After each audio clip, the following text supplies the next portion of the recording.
when you're discussing like the element of storytelling, blending it with an experience, I'm just curious because I'm thinking through someone who maybe is a church leader is listening to this and they're like, that all makes sense, but it's way more simple with people that come to church. They walk in the door, they get greeted, they walk, they might go to the bathroom, they might get coffee, they sit down, done. Mm-hmm.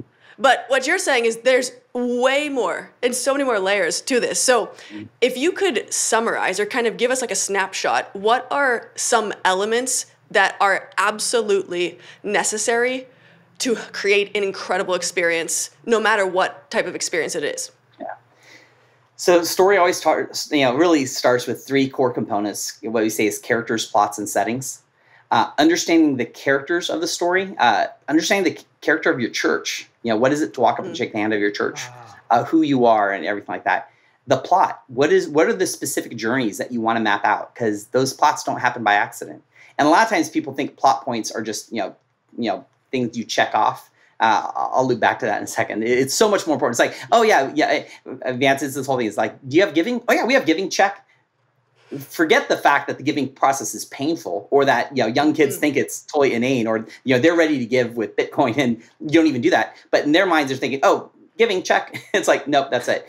And that's the third thing, is the setting, understanding the environments in which this is all taking place, on their phone or physically in person, stuff like that. But going back to the character part, I remember one time I walked up to this church. I went to their website to look up their directions. First off, there was the address. I couldn't just click on it, open up Google Maps and navigate to it. I had to copy the address and open it up and do whatever. I pull into the address that's on their website. And it's like, feels like a shopping mall. I look up, I go to what looks like the big main entrance. It has like the big high arch, but there's nothing that says welcome or anything. On their website, it said like a church anyone can come to, or everyone's welcome or something like that. But I remember walking up and the big glass doors in big 6-inch letters, do not enter.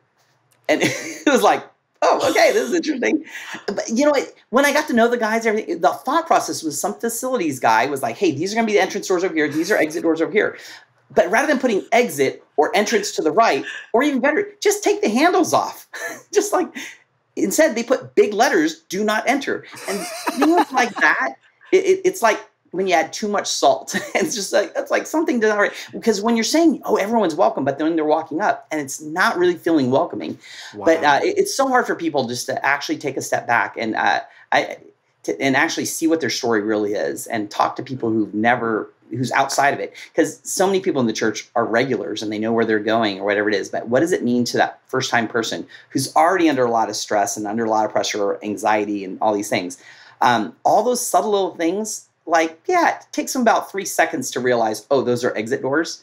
But it's the subtle layers to the story that builds in. Is this really a welcoming place?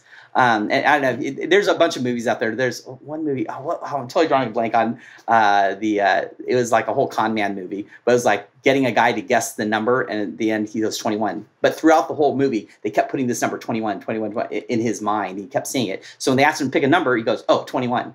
It's things like that, those subliminal things that actually do matter. I love that. Oh, it makes a lot of sense, because in our little narrow layer in which we serve the local church and other charitable organizations, we hear things like this a lot, and you kind of referenced it, where, oh, yeah, we accept stock already. And then I go to their website and it says, if you want to donate stock, email cfo@church.org.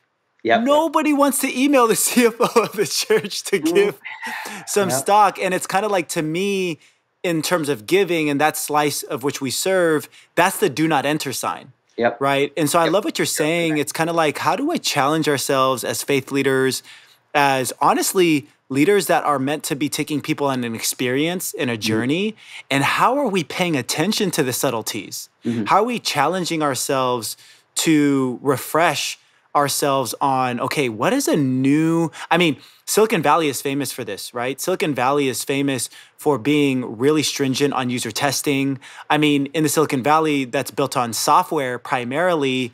One change to a layout, or even one change of a button positioning, could equal millions of dollars of revenue for some of these software companies, right? And so there's this discipline in the Silicon Valley of being maniacal about user experiences. What do you think, Peter, is stopping organizations like the local church to actually start caring about that? Man, I'm going to be sacrilegious here, probably. Yeah, Yeah, that's good. I think it's a stewardship thing, and I think it's a lack of understanding of what Proverbs. I'm sorry, actually Matthew 25 really means, and Right. What is it in the parable of the talents and what we do, and yeah. So it's not about saving money. And a lot of people go, oh, we're ministry, so we have to save money. We have to be prudent with our dollar. And it's like, man, when I read the parable of the talents, the guy that saved his money, it was better that he had never been born. It was the guy who took the risk, right? And who was not lazy and actually had the higher return on investment that was blessed. And my problem is most churches they're afraid to take risks, and they're afraid to have these great return on investments. I literally have seen churches have success in areas just to shut it down because I won't say who it was, but we had a church that was doing an online church platform. And we actually, in the early days, we said before Facebook Live, it was like a predecessor to Facebook Live. And as soon as someone would log in, we'd capture all their Facebook information. This is pre-Cambridge Analytica. So we would literally hand back, okay, hey, you had 3,000 viewers this weekend. 1,500 of them logged in. Here are their names, here are their emails, here are their ages. This is how long they stayed on. And we just a treasure trove of data. And the biggest thing is we'd have some churches that would sit there and go, oh my gosh, we have 1,000 people who just gave us their emails with a simple okay click. Right. And would follow up with them. And they actually capitalized on it. We had other churches who literally, they were like, what do I do? Every week I'm getting like hundreds of emails. Am I supposed to follow up with these people? Turn this off. We don't want to do that. And we're like literally, could you imagine if you had hundreds of guests coming, like turning in a visitor card, and you're like, stop taking visitor cards. It's like, it's too much work for us. And it's just like, it's just the thought process is so dysfunctioned because they're so focused on key performance indicators versus, objectives and key results. And I use the analogy of driving. It's like they're so focused on, hey, do we have gas in the car? Are you driving the speed limit? You're not speeding, right? Are you making complete stops? Because we don't want to get a ticket. They're so focused on those things, they're missing the whole point of where are you going? Like, what is the GPS setting? And they're driving in circles around the mall. And they're just going like, hey, roll the windows down. Make sure people know we're excited. Yeah, we're all... And they're not getting on the freeway. They're not heading north and going on the road trip. The whole journey is getting missed because they're just driving in circles. And but hey, they're not running out of gas. They're hitting all the stop signs. They're not getting speeding tickets, and they're all happy with that.